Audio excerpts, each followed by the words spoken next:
अस्सलाम वालेकुम। मैं हूं सिंगर ज़फ़र रामे। हमारे एक दोस्त हैं और बहुत अच्छे सिंगर हैं पाकिस्तान के, फ़हीम साजिद साहब।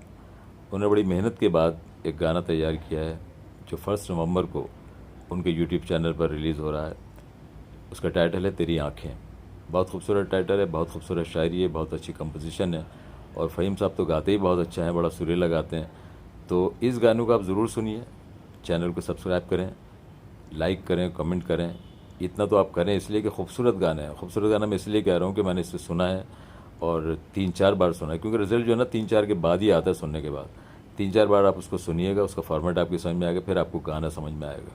इसलिए कि इस गाने का जो स्टार्ट है ना, बड़ा खूबसूरत स्टार्ट है। गिटार के पीस से शुरू हो रहा है तो दिल चाहता है कि आगे सुने कि आगे क्या है।